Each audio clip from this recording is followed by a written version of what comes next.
The following program presents principles designed to promote good health and is not intended to take the place of personalized professional care. The opinions and ideas expressed are those of the speaker. Viewers are encouraged to draw their own conclusions about the information presented.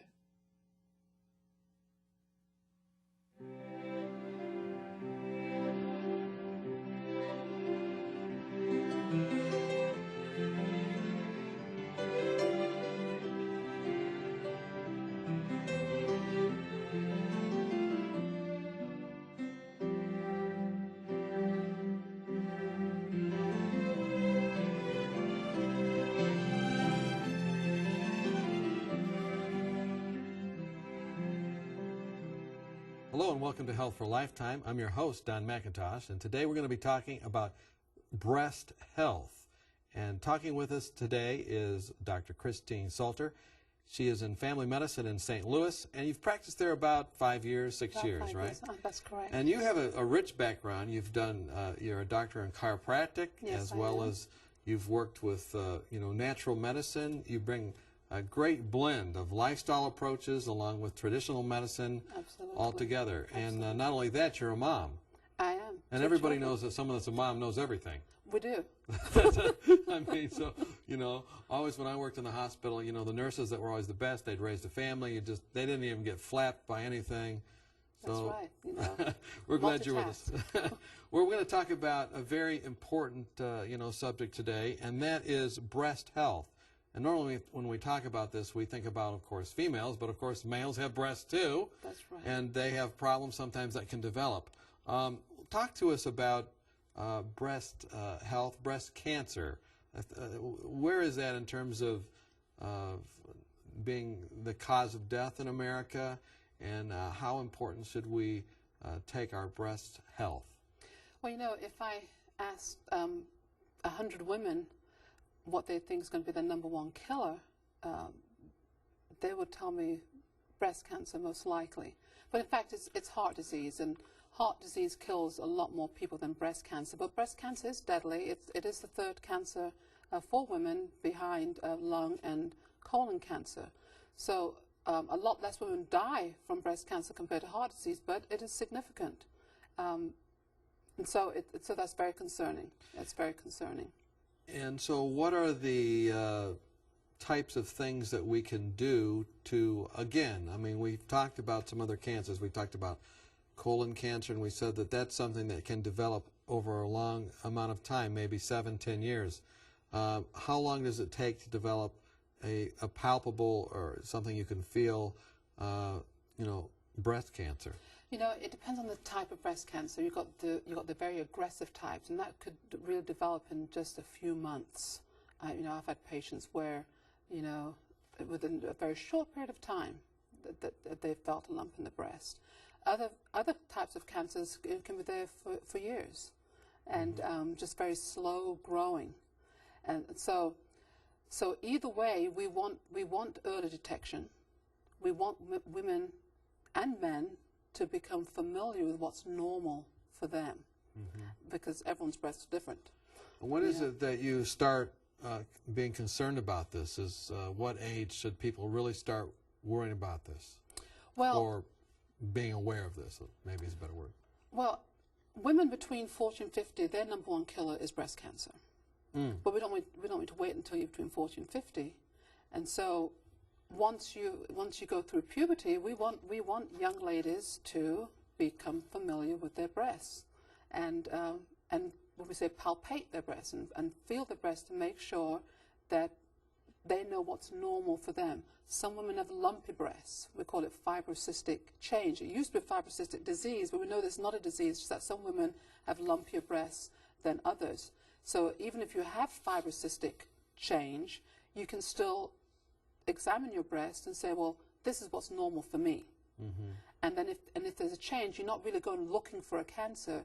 You're just you're just feeling this what's normal, and then, oh, I feel a change. And then that will then stimulate you to go in and get further diagnostic tests done to see, is this change an abnormal change, or is it Nothing to be worried about. Nothing to worry about, exactly. And so when you go in for screening then, say to your office, or where do you refer them? What types of screening do they have? Well, an annual clinical exam is what's recommended for women.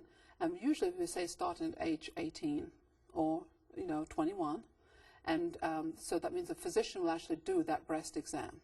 And we check to see, do we feel anything abnormal. Then there is actual screening imaging studies. Now, what's recommended by the American Cancer Society are mammograms. And that's where they take x-rays of the breasts. That is the different organizations. Some say get a baseline at 35. Some say start at age 40 and do it annually. Others say at age 50. Some say at age 40 and do it every 2 years, and then at 50 and do it annually. I would like to mention that there's another type of imaging that is less invasive that may detect cancer even earlier than a mammogram, that's called a thermogram. And how's that done? And that's done through digital infrared.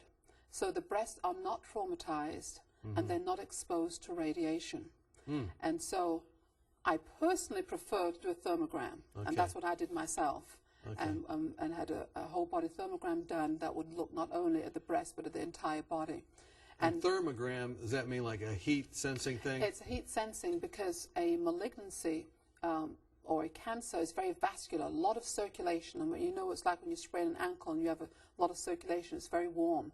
And then there's a definite difference. And so the thermograms have been done for years in this country and in the European countries. And it will pick up subtle differences in temperature that will alert you to that something is going on. So if you were to say thermogram versus mammogram, which is the most accurate, or are they both the same? I would have to say that thermograms will pick up lesions much earlier. Is that right? Because it's just based on heat? It's based on heat, and it's not waiting until you can see calcifications and see an actual lump or anything like that. And anybody that's watching, say, in a Western country, if they talk to their physician, they'll know what a thermogram is. They would know the thermogram. That there are places around the country. There's a place in St. Louis. They are dotted around the country where they can get thermograms done. It doesn't mean you'll never have a mammogram. I do send people for diagnostic mammograms. If the thermogram comes up abnormal, we'll send them for an ultrasound, and we may end up doing a diagnostic mammogram. Okay, but that's the good frontline thing, and it'd be recommended if someone's watching and they're 35 and above to get that done. I would recommend that. Now, the American Cancer Society, they're not making that their official statement. Their official statement is get a mammogram done every year. But because of what I've read and the research on thermography, I think it would be wise and prudent to get that done and to pick up anything much sooner than even the mammogram would do. Okay, yeah, so let's talk about, breast cancer in terms of family history. Is there a connection? There is a connection, and if you have a mother, sister, aunt with breast cancer, you have a significantly higher risk. But I do want to mention that most cases of breast cancer occur what we call sporadically, meaning there is no family history. There isn't anything obvious that would say that you get breast cancer. Many women come in and say, well, I don't have a family history, and no, I've not had any screening, and no, I don't do self-breast exams because I don't have a family history. That doesn't matter, because most cases there is no family history. But if you have a family history, you are at higher risk. Okay, so if you're into the high risk category, we've really got to be very alert to any changes, and especially to doing the screening test of either thermography or the mammogram, and then dietary changes and lifestyle changes. Well, let's not leave the men out. Let's say a little bit about that. Have you ever seen any cases of breast cancer in men, and how worried or concerned should we say, should they be? I've personally only seen one case, okay, but some men do get breast cancer, a much smaller percentage compared to women, but they do get breast cancer. So if a man finds a lump around the nipple or in the breast area, he should alert his physician to that so that the appropriate tests are done, a diagnostic biopsy would need to be done. I find that men tend to want to avoid a lot of symptoms, avoid going in and getting tests done and getting studies done, and they tend to ignore things. We don't want the men to ignore an abnormal lump in the breast, abnormal lump in the testicle that may signal testicular cancer. These things need to be checked out, need to be biopsied. Now, usually men, they don't have as large amount of breast tissue as a woman would have. So is that, I'm just wondering, I don't know the answer, would it be perhaps even more dangerous because it could easily get into other parts of the body sooner with a man than a woman, or? Not necessarily. Not necessarily. The size of the breast, no, not necessarily. If you've got an aggressive cancer, it's going to get into the lymph nodes, into the bloodstream, and go to other areas. So what are some lifestyle factors that can impact then breast health for either men or women? Exercise is one of the biggest lifestyle factors that are important for breast health. Well, why would you say that? Why not? Explain it to me. They've actually done studies, and they've looked at women who exercise at least 30 minutes a day for at least 3 to 4 times a week, and they've found that they have lower risks of breast cancer than women who do less exercise. So what kind of exercise? Weightlifting? We're talking about moderate intensity exercise. That's 3 to 4 miles per hour, the 15-minute mile. Okay. So this is not a casual stroll. Okay. Okay. So the 15-minute mile, so that you're huffing and puffing, aerobic exercise, and that has been shown. And it may be an immune function, because we know that exercise affects the immunity. And when we talk about cancer, it really is about immune surveillance. It's the immune cells that have to detect and say, is this my cell? Is it not? Is this an abnormal cell? Do we need to attack this? Do we need to get rid of it? And if you don't have a good functioning immune system, we have problems, not only with cancer, but with other things. So is that true then, that, I mean, our bodies are going to encounter cancer cells, either produce them or encounter them? Everybody will. Everybody will. And so exercise is just putting up the defense against absolutely anyone's going to experience. Exactly. So it's a given. We are always faced with cancer cells every day, every minute, every second. It's a given. We live in a toxic world. Damage is always being done. Mutations occur. What the body does, it corrects them. It corrects them. So if we're exercising and it's got good circulation, got good immune cells, but the body takes care of it. Okay, so that's one lifestyle factor. We're going to come back to lifestyle factors and what to do in our second half, but I'll just one question here before we go to our break. And then African American or other different populations you serve, are there any difference in the prevalence of breast cancer or breast health concerns? What we find in African American women is that they tend to get more aggressive cancers, and that they tend to die from their cancers compared to Caucasian women. Why is that? What is that? And we're not sure. We're not sure whether it's an access to health care, whether they're not being followed regularly by a primary care physician, whether they are having symptoms and ignoring them, whether it's their diet and lifestyle that's producing more aggressive cancers. A recent study that came out, I think it was in 2004, where they were talking about the African Americans, and what they were feeling, that it was that continuity with a primary care physician, that a lot of them did not have that. Very often they go to an urgent care center or to an emergency room, but there isn't a physician telling them, you need to be doing this. Okay. Are you doing self-breast exams? Are you exercising? So they don't get it as soon. They don't get worked up as So soon. especially those African American women that are watching, take this to heart. That's what the message. Absolutely. We're talking with Dr. Christine Salter. We're talking about breast health. We've learned it's a significant problem, especially for those between ages of 40 and 50. But every age, really, we need to be concerned about it. When we come back, we're going to talk about lifestyle factors as they relate to breast health. Join us when we come back. Are you confused about the endless stream of new and often contradictory health information?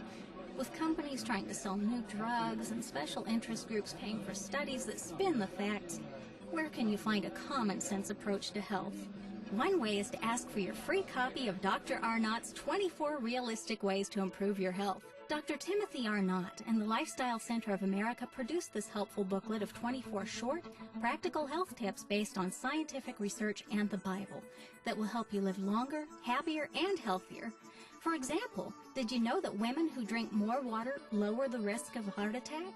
Or that 7 to 8 hours of sleep a night can minimize your risk of ever developing diabetes? Find out how to lower your blood pressure and much more. If you're looking for help, not hype, then this booklet's for you. Just log on to 3abn.org and click on free offers or call us during regular business hours. You'll be glad you did. Welcome back. We're talking with Dr. Christine Salter. We're talking about breast health. And before the break, we were talking about breast cancer. It can affect both men and women. You said you saw one case of within men. I've seen probably about 6 actually over the years as I visit, working as a nurse, then as a pastor. Okay. But we talked about how we can screen for this. We talked about manually screening for that. We talked about what is it? The thermogram or thermography. Thermogram, yes. Thermography, and mammography. That's and right. That you recommend the thermography, and that it's something that you can ask your physician about and get that done. Talked about really making sure you're doing it, especially after age, 18, 19, 20.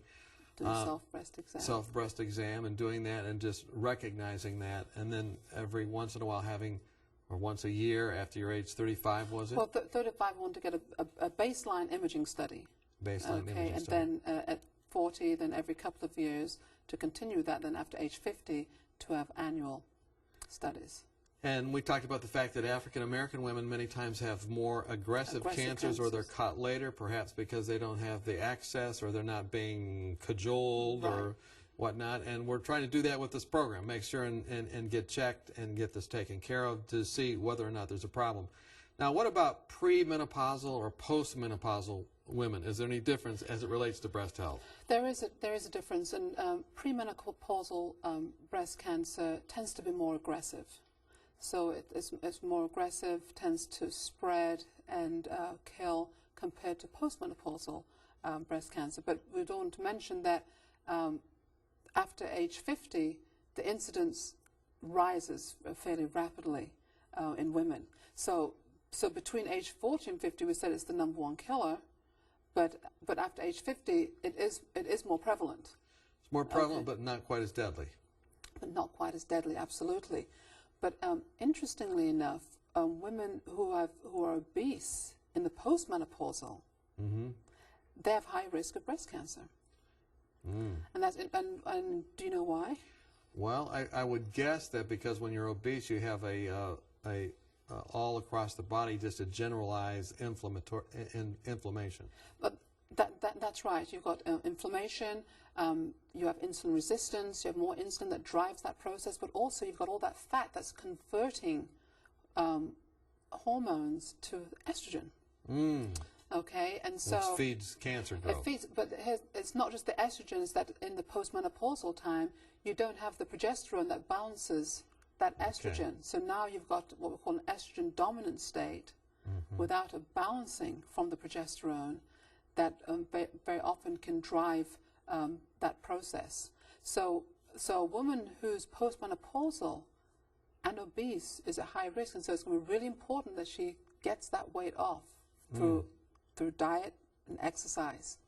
Okay, so let's talk about some of these lifestyle things. You're alluding to that. You know, before the break, you said that lifestyle factors that can prevent breast problems or enhance breast health would be exercise. Absolutely. And you've mentioned that again now. Okay. And now, what are some other things that we can do?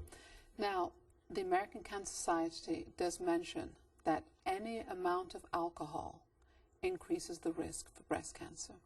Any amount? Any amount of alcohol increases the risk for breast cancer. So basically what they say is that if you're at high risk, they say abstain. Okay. Okay. What would put you at high risk? Well, I mean, go ahead, tell me. Well, if you're obese, right? If you've got a family history.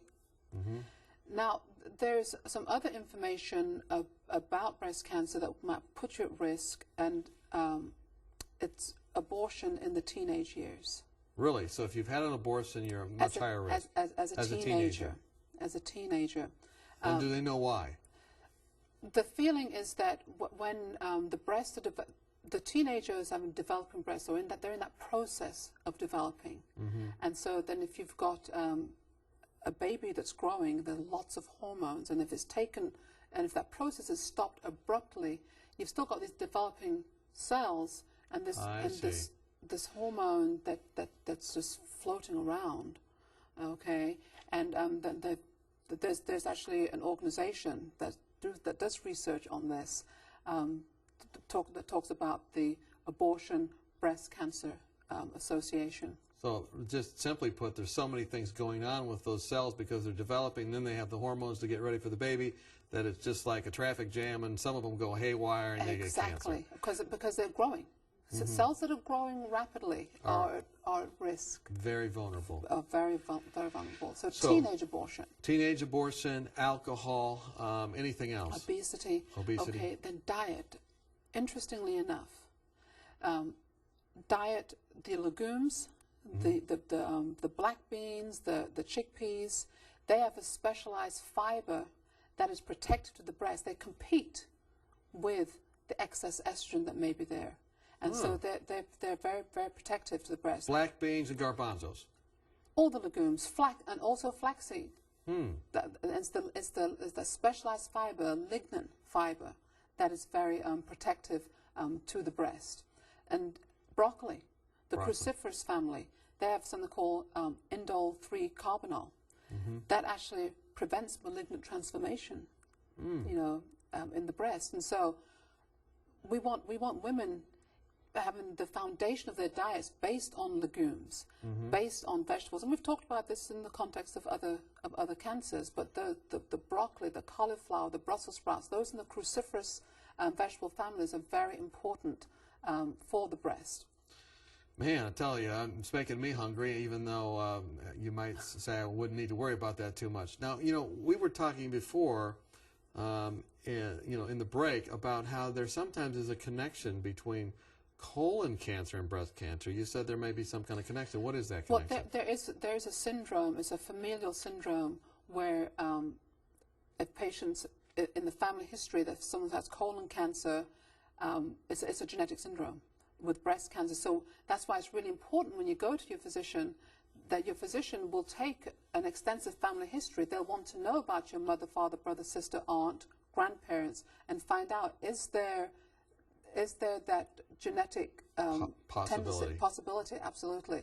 Colon cancer, ovarian cancer, breast cancer. There's a connection between all those in a familial way. Okay, we've talked then about diet. We've talked about exercise. We've talked about taking the weight off. Absolutely. And anything else in terms of lifestyle? Something a woman can do. Men can't do this, but women can breastfeed their babies. If every woman would breastfeed her baby, she would decrease her risk for breast cancer and also decrease the risk of her child getting asthma, sudden infant death syndrome, allergies in general. And they might be smarter too, I heard. And higher IQs. Okay, so breastfeeding. So it's a wonderful thing. Protects the breast, protects the newborn for life, and it actually decreases diabetes risk. Is that right? Yes. So no alcohol, breastfeeding, avoid obesity, try and lose the weight if you have that, and then we talked about exercise, and then watch for that family history. And then there's another thing that recently came out, and that's antibiotic use. Using too many antibiotics, and that's a concern when patients go to the doctor, they have a viral infection, they think they need an antibiotic. The antibiotics alter the bacterial flora, and we said that those bacteria are really important to metabolize and get rid of the excess estrogens. Yes. That's what they do. And so if you're using a lot of antibiotics over the years, it's going to change that flora and possibly affect the way that they metabolize those estrogens, thereby increasing the risk of breast cancer. That's something that just came out just a couple of years ago. Well, we hear a lot about estrogen therapy. People start taking that. Is that related to breast cancer? Well, there was big study just recently. People know about that, and that they found that certain combinations of hormone replacement therapy did increase the risk for invasive breast cancer. But we need to look at it in context of the entire family history, the type of hormone therapy that is being used, and how it's being used.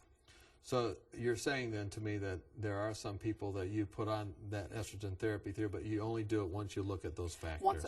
We do saliva testing to determine what they're deficient in, and we like to make sure we're using what we say bioidentical hormones, that they are hormones that the body recognizes as their own.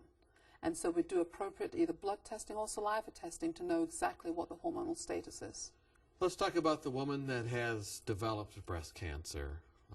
Probably one of the most traumatic things in your office is to tell someone it looks like you have this malignancy. What kind of help and hope can we give to those people watching that may just have gotten that diagnosis? Well, it's important that we know the type of breast cancer that is appropriately staged. We need to know, is it just confined to the breast? Has it gone to the lymph nodes? The type of treatment will depend on that staging, whether it's chemotherapy, whether it's a combination of chemotherapy and radiation therapy. But again, it's really important that if a woman has that diagnosis, that she builds her immune system. Because very often while the chemotherapy and the radiation therapy is trying to kill these cancer cells, it also damages our own cells. And so it's important that she builds her immunity, and do that through diet, through lifestyle, through various herbs and nutritional supplements. There are ways to build that and have an integrative treatment so that we can offset some of the damage that the chemotherapy does to the body's good cells, right, while it's trying to kill the bad cells. And you've had some success with that yourself. You've seen just miraculous things there. You were telling me some of those experiences, and that's just very energizing. But when you give the body what it needs, phytonutrients, glyconutrients, if the cancer's not overwhelmed the body, then, or whatever disease it is, if the body has what it needs, the body's remarkable. We're truly fearfully and wonderfully made. The Lord has designed the body to repair and heal and regenerate if given the right tools. Thank you, Dr. Salter, for being with us, and thank you for what you do in your practice. We just have enjoyed talking with you today. Well, I've enjoyed being here. Thank you very much. And thank you for being with us on Health for a Lifetime. There are a lot of take-home messages from today's program. If you are a woman or a man, but especially women today, you need to be, first of all, examining your own breast, following these procedures, and there's just a lot of lifestyle things that were mentioned. We hope that as a result of today's program, you will never have to develop a breast cancer, but if you do, you will pick it up, be able to get the appropriate treatment, and that you'll have health that lasts for a lifetime.